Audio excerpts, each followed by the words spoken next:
Hello YouTube. Today we're going to answer one of the most frequently asked questions that I see on Facebook, and that is, should you buy a Crown Victoria Police Interceptor as a first car for your teenage driver? My short answer is absolutely yes, you should, and I'm going to talk about why I think so. I'm a parent. I have two kids. One's 7, one's 11. And so in the next 4 to 5 years, I'm going to have a teenage driver, and I am strongly considering this car right here to be his first car.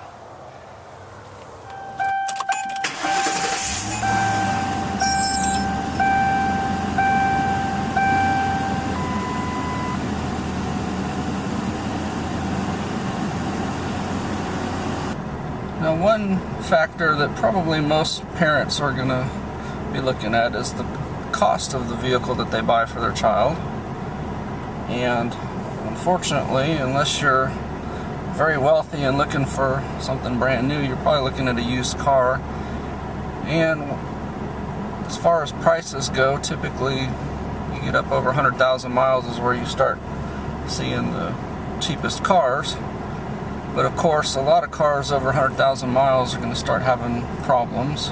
Some cars, even 75,000, it starts becoming kind of an expensive fix area. Not so with the Crown Vic. You see mileage I've got on mine. The car starts right up, drives great, shifts gears, everything works fine. No doubt you can attribute that to the fact that when these are police cars, even though they are driven harder than a normal car typically, they're also typically very well maintained. All the fluids are changed on time and so forth, and so that contributes a lot to the longevity of these cars. The other thing is these cars are built with kind of a commercial grade build in mind, meaning the parts that they use for things like the suspension and brakes are tougher made than the civilian equivalents, and so they're made to handle the abuse. And then you've got the things like the fluid coolers that help keep the wear and tear on the internal parts of the motor down. So really can't go wrong with a Crown Vic in that regard.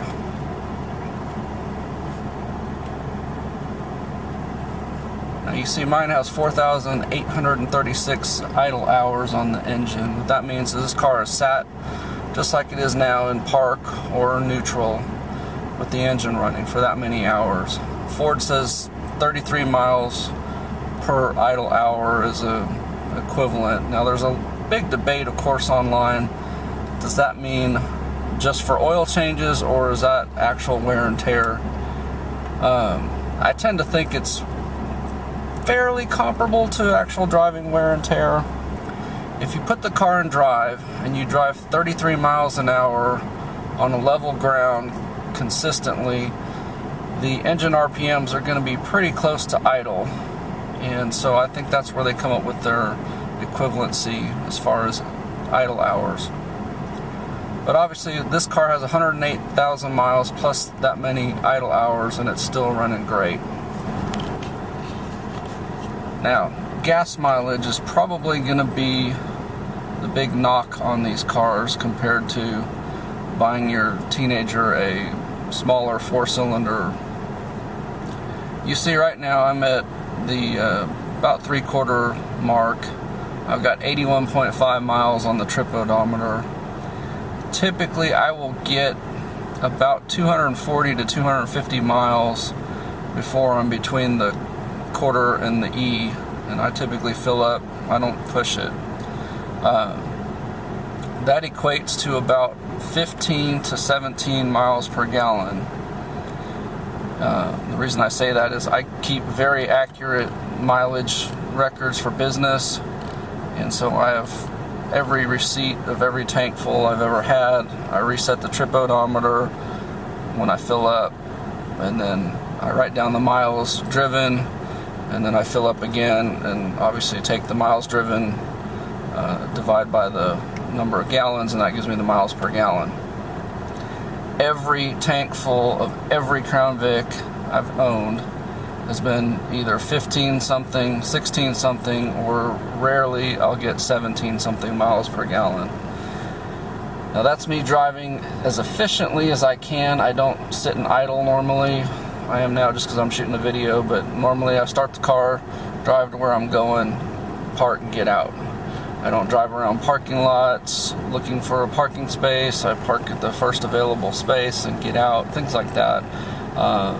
Certainly compared to when I was a teenager or early 20s and I thought I had to race every car on the road and had to floor it at every red light that turned green and floor it from every stop sign. I don't do any of that stuff anymore. You know, I'm almost 50 years old. I drive pretty relaxed. You know, hit the gas enough to get on the freeway and go, things like that, but generally don't speed and don't do burnouts, things like that. So I have never ever gotten 18 miles per gallon in a Crown Vic. So just keep that in mind, driving like I do.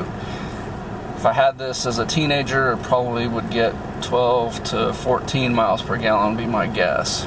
But they didn't have these cars when I was a teenager. So that's probably the big knock on it, is the gas mileage. And of course there's going to be somebody out there that says they get 500 miles every tank full and they get 20 something miles per gallon and all that. And I have never been able to duplicate that. So I'll just throw that out there. If somebody's going to say they do it, I have not been able to duplicate it. I have tried and tried and tried every which way I can to duplicate that. Not able to do it.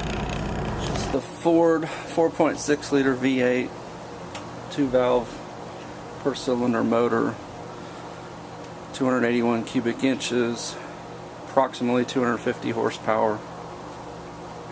Certainly not the biggest, fastest, most powerful motor on the market, but I will tell you this, it is one of the most reliable motors out there.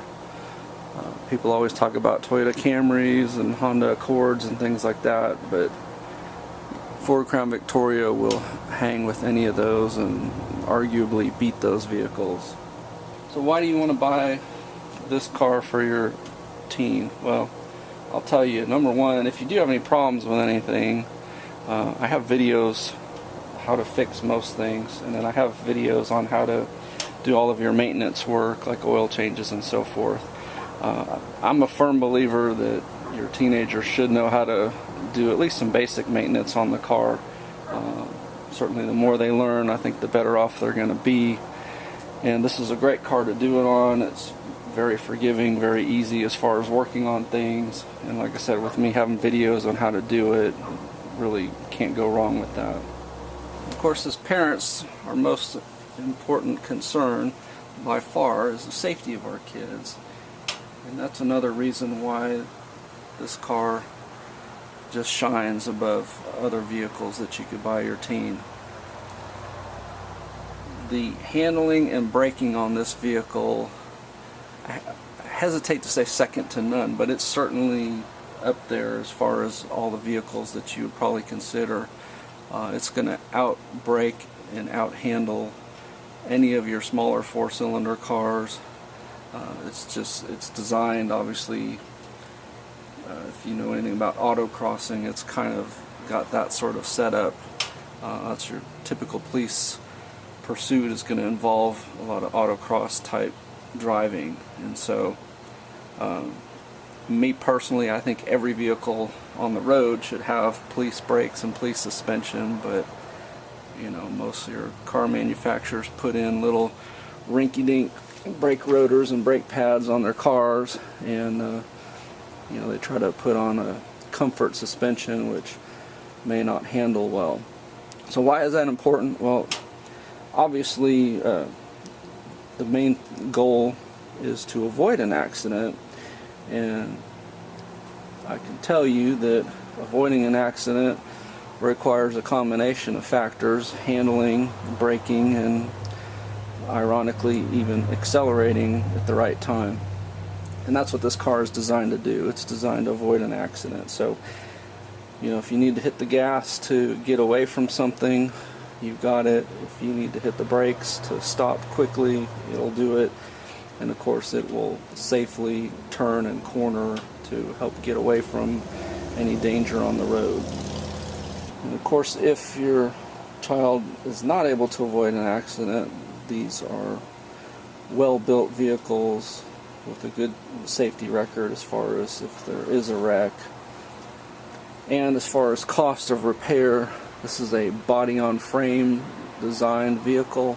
So if your teenager does unfortunately get into a wreck, these vehicles have a good track record of safety for the occupants. And the other factor is these are body-on-frame design, so they're typically less expensive to repair than other vehicles. Throw that in with the fact that there are hundreds of thousands of them that have been built, if not more, maybe millions. Junkyards are full of parts, and of course new parts are available online through Amazon and Rock Auto and other sources, and of course you can even buy stuff directly from Ford. There is a large amount of information available on the internet on how to fix and repair anything on these cars, so another reason to buy it for your teenager. So unfortunately, there's probably a high likelihood that your teenager is going to bump it into something at some point. The trunk on these will hold just about anything. I mean, I'm not exaggerating on that. Perfect for going to the grocery store, running errands. I've even carried pool steps for an above ground pool. I'm talking about the big round pool steps that are 4 feet tall now.